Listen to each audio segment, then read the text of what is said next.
Whoa, say that again, Gilligan. Wait a minute. 357 bullets. What this is right here is a perforating gun. It goes in with a wire line. Usually they come in, this well here probably had 180 feet of this in it for all the different zones. There will be wire coming through here and we can set them off at different times. Like here I think that 180 feet was in 11 zones. You can see right here, this hole right here, this bullet shot out of this and 13 inches into the formation through another steel pipe. That's awesome. So it goes 14 inches in there. Yeah. And what caliber did you say that was? 357. 357. Hey, that'll tell you, you know what gun to carry. Mama needs to put in the purse right there. They come from factory loaded. So they're one use. One use. All of this section goes in one time. Yeah, this whole section will fire at one time. But what you got to do when you design a frac job, you got to tell them where you want your hose, how far apart and everything. You know all about frac guns? Oh yeah. You tell them if you want them, which distance you want them, and everything else, and they'll design the gun to fit your needs. If you want 2 hoses per foot, if you want 4 hoses per foot, that's how they design their guns. Do they always wrap around in a spiral? Every time. Well, there's actually direction. Oh, okay. So you can have them shoot in a single direction, you can have them shoot in 2 directions, or. Look at this man. He's a slumber J. Look at the slumber J, man. I like it. That's just for one zone, right?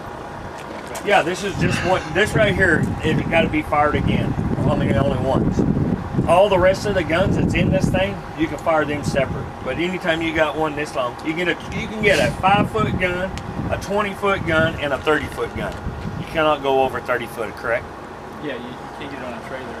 That's the problem. These things right here, this thing right here probably weighs 150, 200 pounds. One gun? The full one? Yeah, when it's full. Yeah, they're pretty heavy. I mean, we probably got them above that even.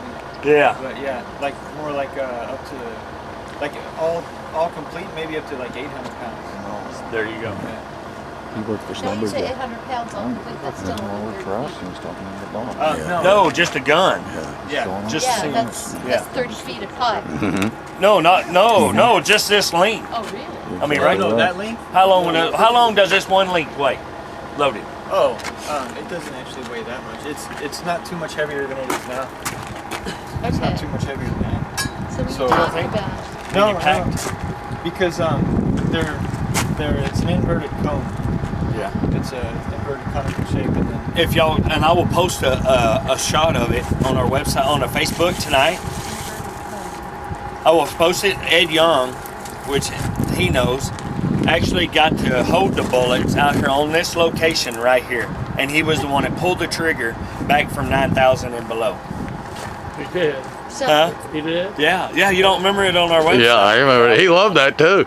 He was the 89-year-old guy that came out here. wonderful. So when I see you, He came back here like 2 weeks later and was ready to hang out with Gilligan and do some more perforating. They have some of them that have Yeah, they're slightly he drilled. did. He did. He showed up and Gilligan said, "What are you doing here?" He said, "Well, I just wanted to hang out again."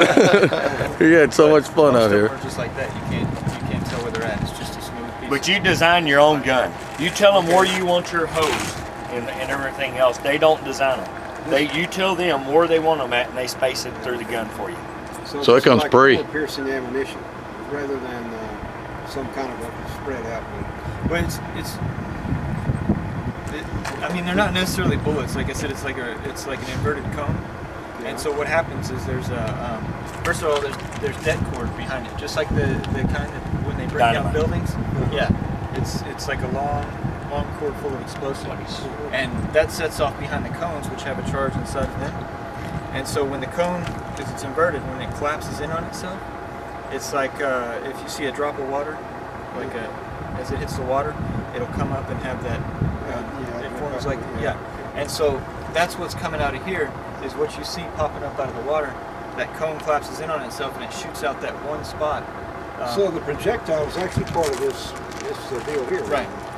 Well, it's not part of this. No, it's not part of this at all. It's sitting it inside slides it. in this. It's inside. Yeah, the it's just pipe. like a big old piece of cardboard, and it's got a lot of holes in it. And you put your guns in that cardboard, your bullets, where you want it. Okay, Okay, Shake the projectile is a steel projectile. It doesn't spread out, or what does it do? No, it's a straight like a shot tank out. round. It's just one straight shot. How it comes right here, it goes straight into formation, the same size. So pardon? As opposed to that. No, Or just no, it blows it out the blows side through of it. this and through the casing. This is just a piece of pipe when they get them, correct? Right. And then they put, like I said, usually cardboard in there. Sometimes there's real thin, like aluminum. It's just a sleeve to hold the charges in We got place. the charges all in. And all the guts in. What do they have? Wires at the end of the projectile to shut it off? Yeah. Yeah, the Yeah, wire it's got actually wires. That's connects how to they the can wire. go through and shoot different guns at different times. And why would you do that? So it's almost demolition style. Because where you can load Okay. up your guns and go and shoot several different pay zones all the way up through. And even just like within a demolition. zone, you might shoot 2 or 3. Well, even more than that, you can shoot more than one gun. Yeah. Within a particular zone. You know, maybe like shoot here and then go up maybe 10 feet or so and shoot another gun. And Depending they'll upon even have, like, porosity 1 foot. then? That's what it does. That's what you do, yeah. So you can't shoot it once you shot one level. You can't go below and shoot. Yeah, Exactly. yeah, you can have go to start- anywhere. You have to start from low the and bottom. come up. Yeah, on the guns. But I mean, but what I thought you meant.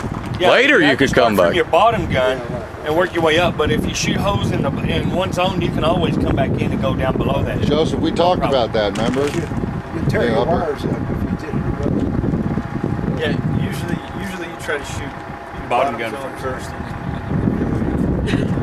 So you can load that in from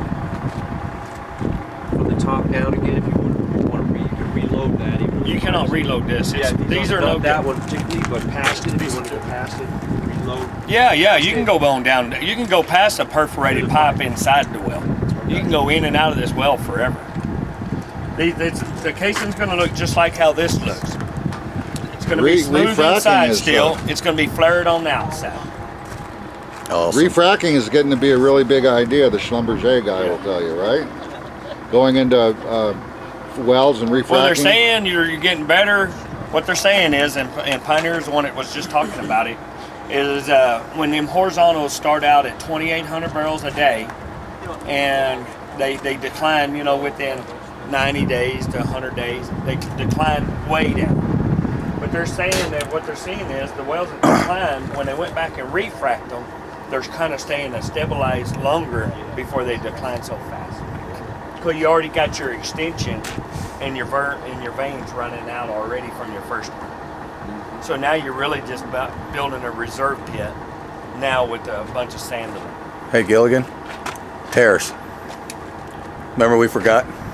We showed them. No, but remember last time we forgot the name of it?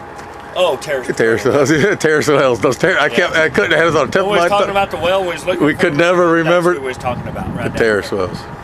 So how deep did this one get perfed? This one is perfed down in the Ella Burger, but it's perfed all the way up through that. Every one that had a limestone in it, we perfed it. Every well out. And that's why I'm telling you, just because this pressure is down right now, it's not a bad thing. What that means, if it would have been a bad thing, your pressure wouldn't have never went down. If your pressure don't go down, it's a bad thing. That means it didn't stimulate out.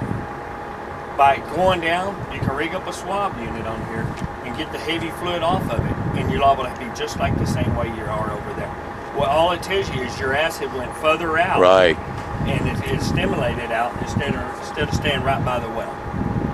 So you're looking at your mind as a ready to do that? We're going to swab on this one here next week. Yeah, these wells that's dead, we want to, because that's why we kept these on rentals. We want to swab them out and go and get them to the oil to the surface. Exactly what will you do with the swab? Huh? What is the swab job? You rig up a swab truck. Well, since it's dead, we will get rid of every bit of this. So we'll go ahead and run 6,400 foot of tubing in the hole. Okay. For when we get this thing flowing, we can put a manifold on it and just leave it there. And then go to it's an inverter cone. You go down on wire line, it goes down and it's like a commode plunger. All right, you go down, it's small, and then when you pull it up, it expands out and you can lift the fluid up. Pull the fluid off of the gas and the oil. Water will hold gas and oil down. Sometimes when you go to kill a well, what do? You got to put heavier fluid on top of your gas and your oil to kill it. Same thing here. That's why I'm saying, with this acid being expanded out so far, it's not a bad thing. It could be a good thing, because you could have a big reserve down there. And when you go in, right now you got to figure you got 5.5 inches of fluid inside this well. From here all the way down to 11,000 feet. That's a lot of calculated weight sitting on top of that. That's right. That's holding back a lot. So that's yeah. what I'm telling That's you. heavy. It's not a bad thing by these wells not having pressure. All it, But when you swap it, you're going to have a lot of pressure. Absolutely. a lot of pressure, and it'll blow your line out of the That's hole. right. How do you get that? Yeah, you don't want to be around here in case Because that you're once gonna they get have a enough valve weight for off, once it's you get out your and swab going. line out, they'll shut a valve down below your swab line, and then you build your tree on it. And you hope that valve holds. So you have to do that with both these? Now that one up there, you remember, still had pressure on it. Oh, that's right. That's the one we got to say. To have 5 extended out just like this, and it's straight across the hill this way. When you start pulling the swab line out, you're going to have to pull it out. But first thing you know, it starts pushing it. That's right. You gotta hold it Once in. you start getting the gas behind that swab, you got to stay running with your line, or else you'll get dog legs all inside your tubing. And that's right there is what all wireline companies hate, when you mess up their lines. Don't chop. But sometimes it happens. You gotta bring in somebody to fish it out. That's right. Yeah. You know, but it happens, don't it? Yeah. You know what happens is you get that gas below you and you get that fluid coming off of it, and next thing you know, hey, y'all remember that pumping unit I was showing you over there where the gas was pushing the rods up? Just think about a tool that weighs just a little bit of weight. That's about this long and with just rubbers on it. Oh, it's a It tries to outrun that wireline cable and to start pushing it out, and that's why you gotta have somebody watching the weight indicator and just going with it as it's coming out until you get your tool up above the head. As soon as your tool is up here, you already got a valve down below you and you can shut the well in. How many Pretty valves- common after frac jobs. How many valves down below do you have? You say you got a valve down below. Down there. That one right there. No, Once you get your- no. once you get your I'm tool up, talking about a valve. You don't got a valve. What happens is all this from right here is rental. You will Right, take every bit of this off. You will run 6,400 feet of pipe in the hole. right. On top of this pipe will be right here. This thing right here, your valve. Okay, right. okay? On top of this will be a valve. And once that swab tool will screw into the valve that screw it into here. And once that swabbing unit gets above it, you shut this valve below here for you can rig down your swabbing unit, and then you rig up your flow lines and everything.